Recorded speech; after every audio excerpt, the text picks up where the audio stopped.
I want to say a big thank you to everybody who commented on my video about finding peace in deism.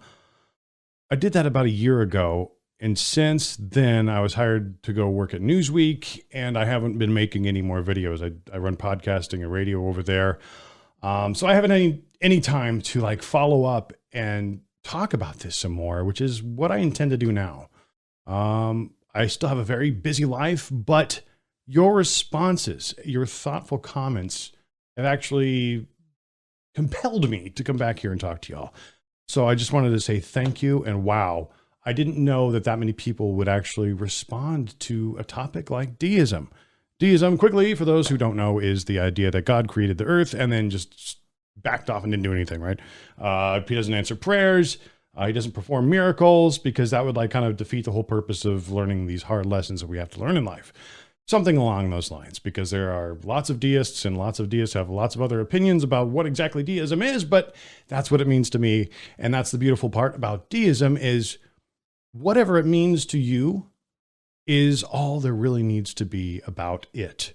If you believe, like I do, that somehow there is a creator, that this just didn't form out of the abyss, out of the slime, and that there's some sort of intelligent design behind everything, the fact that we're here talking to each other is the miracle, then I think we're on the same page enough to continue this dialogue, right?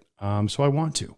But the thing I've been struggling with lately is that even when you know the truth, and maybe even especially when you know the truth, I'm talking about my truth, right? Okay, I figured out, the way I kind of see the world now, which is a big relief, but my truth doesn't exactly set me free. Sometimes knowing the truth can actually make life a little more tedious. Specifically, like the day-to-day in and out kind of rhythm of life, it can become very tedious. The waking up, going out, drinking your coffee, doing your work for the day, kids come home, have some dinner, blah, blah, blah, have a drink, go to bed, wake up, do it over and over and over and over, week in, month out, year after year. And, maybe I'm just going through some sort of midlife crisis. It's entirely possible. But the point is, even though I found my truth, and even though it was extremely liberating and continues to be to this day, I still have to live. I still have to go through daily life. Shitty things are still going to happen to me. And I guess that's just really all there is to it. I feel like I'm in a stage in my life where there's not a lot of surprises. And I think deism plays into that a little bit, because after this revelation I had that, hey, I do believe in a creator. I do believe in God. I still have a whole lot of I don't knows about all this other stuff like the afterlife. I hope there's an afterlife. And I hope it doesn't involve fire and brimstone. What does it look like? Just because you know the truth doesn't mean you're necessarily going to be set free, because you still have to wait around in God's waiting room to basically see what's on the other side. Yes, I have things I want to do in my life. I want to see the pyramids. I have never been to Europe, and I plan on checking those things off my bucket list really soon. But, even sitting on a beach in Hawaii, I think about this a lot of times.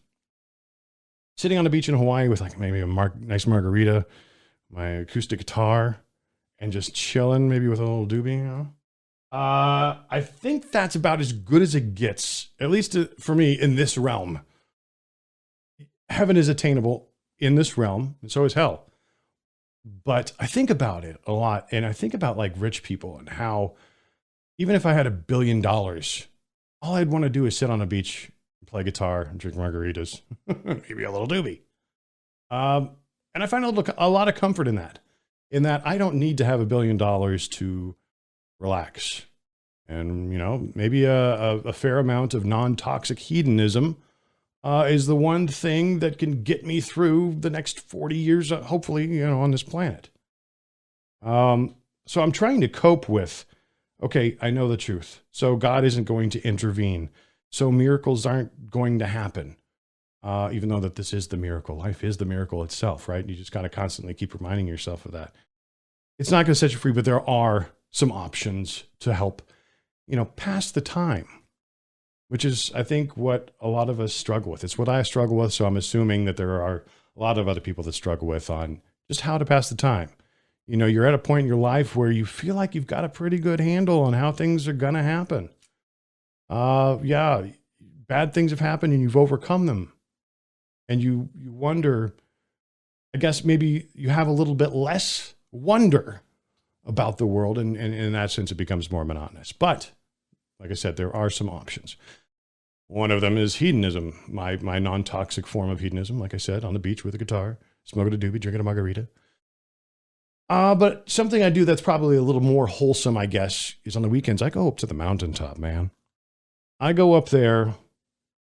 I try to go up there every weekend when the weather permits. I've got a couple spots where I can go way up and drive all the way up to the top of this thing. I can do some hiking on the top if I want, or I can just chill and look down across vast, vast valleys of trees and mountains and rivers. I could probably show you a picture right here. That is where I spend a lot of my time. I go up there a lot, and it helps.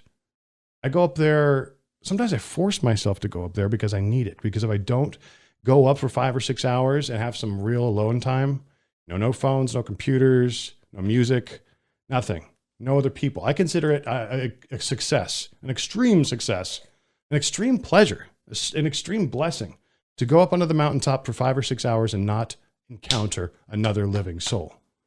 I mean, deer and wildlife are obviously welcome, but no other people. If I don't disconnect from society like that, I start to feel it. I become a person I don't like being if I don't get out there. So yeah, I mean, I will actually put my boots on and I got to go back up to the mountaintop today. And it's a chore. It costs a lot of gas money and it takes a long time to get up there. But every time I go up there, my mood just lifts. I forget about everything else. And it's almost like the world opens up and becomes my own. And in that sense, it's incredibly empowering. And I go up there and I think about, a lot of things we all worry about. Is there life after death? Is it all in vain? Do we just black out when we die? God, I hope not. It seems like such a tremendous waste to experience all this bullshit and all the good stuff and all the boring stuff and everything in between just to forget about it and go blank and die. I really don't think that's what happens. I've got my theories on what happens, but it's really not important here. Maybe we'll talk about that some other time too. It's a big topic. And I like watching those videos of people who explain what they've seen after they die. Not scientific. I realize that. There's always this voice in my head going, this is bullshit, this is bullshit, bullshit. You just blank out when you die, but my heart does not want to believe that, okay?